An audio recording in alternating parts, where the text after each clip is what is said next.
Good day and welcome to the Time Preservation Society. I'm Dr. Egon Spengler.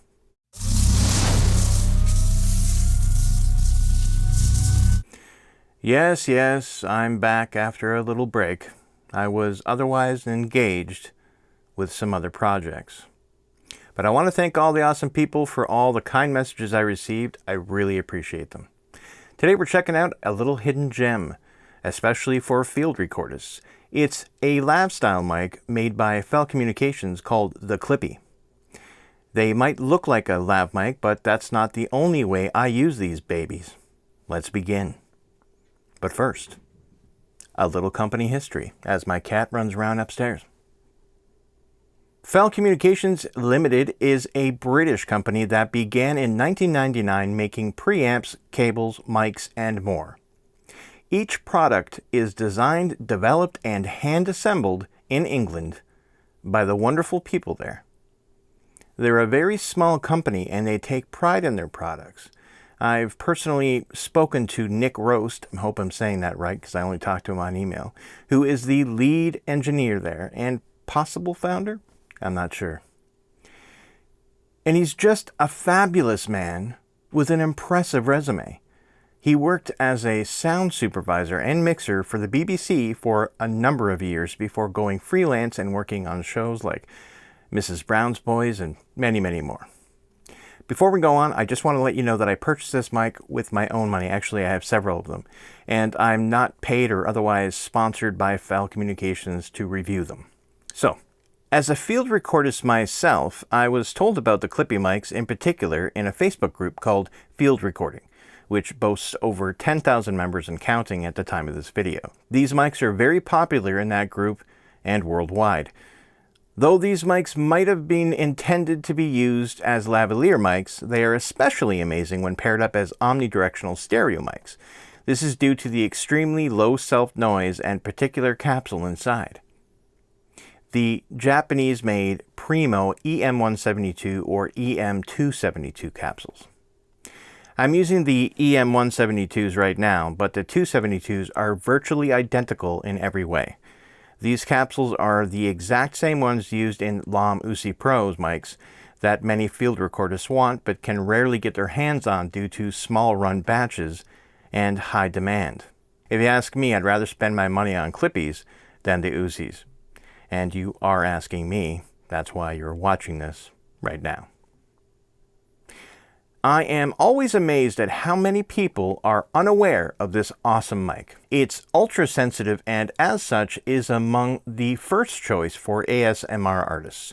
As I said, it's extremely low noise. The self-noise is only 14 dBA. That's as low as some of the most expensive small diaphragm condensers in the world. And if you know anything about small diaphragm condensers, they tend to be a little bit noisy. In fact, the Clippy mic is 6 dB more sensitive and a full 8 dB lower in noise than the insanely popular and prohibitively expensive DPA 4060s. It has a frequency response of 20 Hz to 20,000 kHz, which is better than the popular Sanken COS11, and more suited to stereo ambience field recording applications than the COS11. It has a dynamic range of 105 dBA and a clipping SPL of 120 decibels, so it's very sensitive. Let's have a look at it.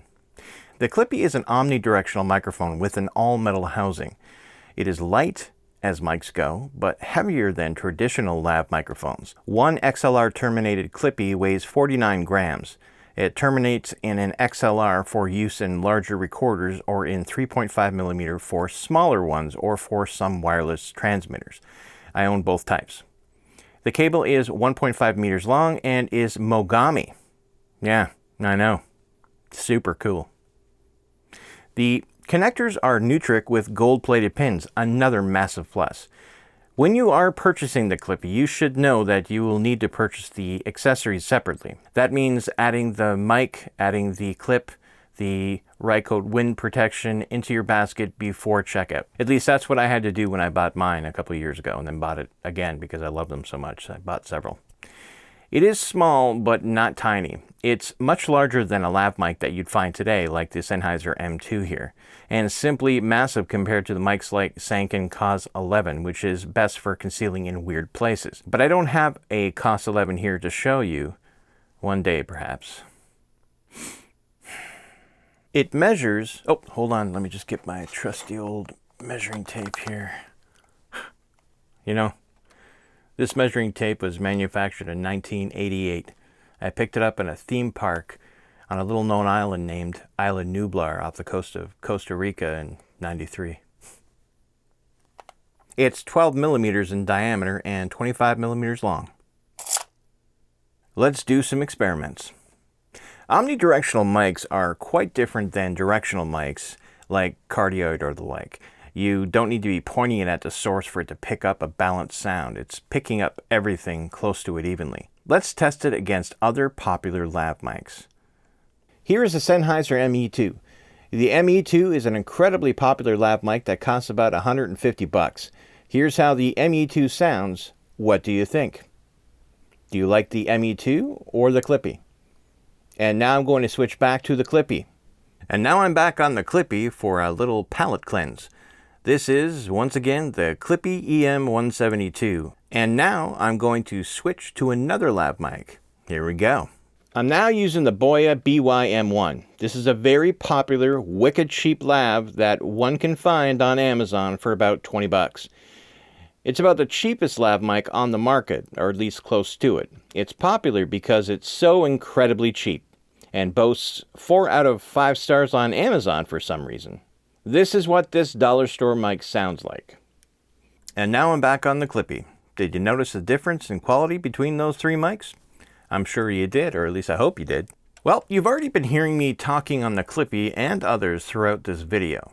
I've been using the 3.5mm connector version into this old-ass Zoom H1 this whole time. This is how it sounds without any post-processing except a limiter on this whole video. This mic isn't made for music, and I won't even attempt to record any instruments with it. It's a very sensitive mic. So instead, we're going on a field trip. A field recording field trip. I'll dust off my main field recording rig and set up a stereo pair of XLR terminated Clippys on a beach off the coast of Lake Erie so you can hear 2 of these guys in an A/B configuration. It'll go straight into my Sound Devices MixPre 3 Mark II for premium cashmere preamp sound. I'd recommend using a pair of good quality headphones or studio monitors to hear the angelic stereo sound in all its glory. But first, I'll need my Expedition Tilly. Let's go.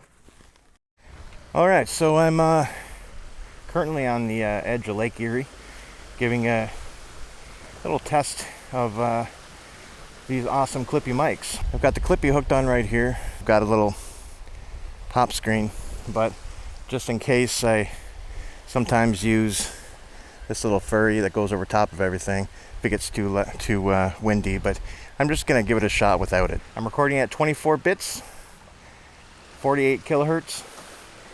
And the same thing goes for the MixPre 3. I'm running that at 24-bit, 48 kilohertz, and this is the sound.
And we're back in the studio. So what do you think?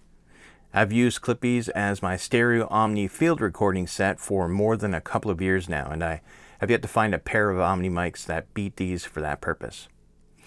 So how can you get some of these awesome mics yourself? Well, you can order your own Clippy mics by going to www.micbooster.com and going shopping. Once again, I have to say, they're not paying me to do this in any way. They don't even know I'm doing it. I'm just telling you how to get them. The shipping for me has been insanely fast. They ship from England to me in Canada in a single day, twice. That's better than my experience with Amazon these days. But I can't guarantee yours will come this fast. I'm just highlighting my own awesome experience. You can pick up a single EM272 Clippy mic with 3.5mm connector for £37 or 48 USD. A single Clippy with an XLR connector is £59 or 73 US. A matched stereo pair of Clippys, like I just used when I was at the lake, with the XLR connectors, are £125 or 153 US. The Rycote windjammers you saw me use at the lake are £16 or 21 US each. So there you have it. Analysis. As you might have guessed, I absolutely love these mics. Everyone who owns these will agree. They're so transparent and sensitive. They're absolutely perfect for stereo ambience recording and also amazing for talking head videos where you don't mind showing the mic clipped onto the body of the head. The Clippys are small and compact for field recording, but massive and cumbersome for lav micing. There's just no way that you'll be able to effectively hide one of these on a human person, unless they're wearing a lot of hiding places. But I don't think the intention of these mics were to hide at all. So they lose absolutely no points for this. That would be like saying my watch won't chop suey, whatever suey is. Knowing they use Mogami cables and Nutric connectors just blows the competition out of the water. You simply cannot find better parts than those. Mogami and Nutric are the absolute unarguable pinnacle of quality. And with the Primo EM272 or 172 capsules and the smartest engineering that went into these guys, you've got the most perfect Omni electric condensers ever made. They sound better than fabulous, I think at least. I also think they're quiet, they're robust in quality, well-made, high-end, and fully kick-ass. Do I recommend the Fell Communications Clippy mic? Oh yes. You will not find a better sounding Omni mic for ambience recording purposes. It might even beat the big small boys for lav micing. If you think an Omni condenser mic you own is better than this, send it over and I'll let them debate it out. But as far as I'm concerned, these are the best. I have done so many great things with these mics in the last couple of years. Everything but swimming with them. But I think that would be extraordinarily dangerous. Bye now. End transmission.